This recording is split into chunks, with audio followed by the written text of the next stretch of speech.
தமிழ்நாடு வரவிருக்கும் பிரதமர் மோடியிடம் தமிழ்நாடு அரசு சார்பில் கோரிக்கை மனு அளிக்கப்பட உள்ளதாக முதலமைச்சர் மு.க.ஸ்டாலின் தெரிவித்திருக்கிறார். இது தொடர்பான முக்கிய செய்தியை பார்த்து வருகிறோம்.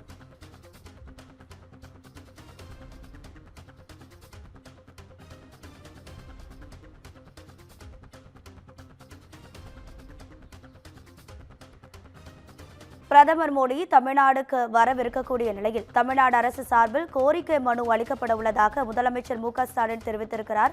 மருத்துவமனையில் இருப்பதால் பிரதமரிடம் வழங்கவுள்ள கோரிக்கை மனு தொடர்பான இந்த தகவலும் வெளியாகி இருக்கிறது. இது தொடர்பான முக்கிய செய்தியை பார்த்து வருகிறோம். தமிழ்நாடு வரவிருக்கும் பிரதமர் மோடியிடம் கோரிக்கை மனு அளிக்கப்பட உள்ளது. மருத்துவமனையில் இருப்பதால் பிரதமரிடம் வழங்கவுள்ள கோரிக்கை மனுவை தலைமை செயலாளர் மூலமாக அனுப்பியுள்ளதாகவும் முதலமைச்சர் மு.க.ஸ்டாலின் தரப்பில் இருந்து தெரிவிக்கப்பட்டிருக்கிறது. இது தொடர்பான முக்கிய செய்தியை பார்த்து வருகிறோம். விரிவாக்கம் செய்யப்பட்ட தூத்துக்குடி விமான நிலையத்தை நாட்டிற்கு அர்ப்பணிப்பதற்காக பிரதமர் மோடி தமிழ்நாட்டுக்கு வருகிறார். அப்போது அவரிடம் கோரிக்கை மனு அளிக்க இருப்பதாக முதலமைச்சர் மு.க.ஸ்டாலின் தெரிவித்துள்ளார்.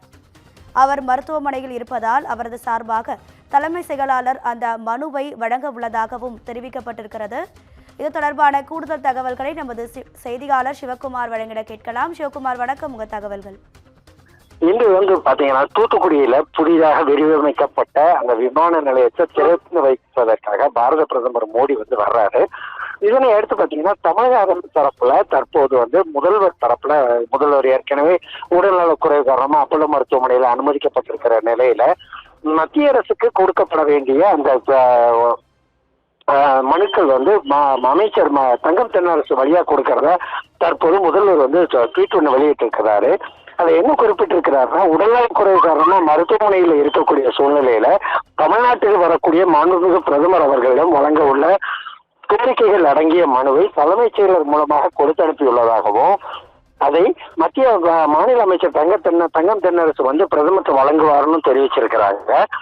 அதாவது மத்திய அரசு தரப்புல வரக்கூடிய பிரதமரை வரவேற்க முடியாத ஒரு சூழ்நிலையில உடல்நலக் குறைவு காரணமா மருத்துவமனையில் அனுமதிக்கப்பட்டிருக்கிற அவரு அந்த கோரிக்கை மனுக்களை அமைச்சர் மூலமா வழங்கப்படுறத தற்போது ட்விட்டர் பக்கத்தில் வெளியிட்டு இருக்கிறார். ராதிகா,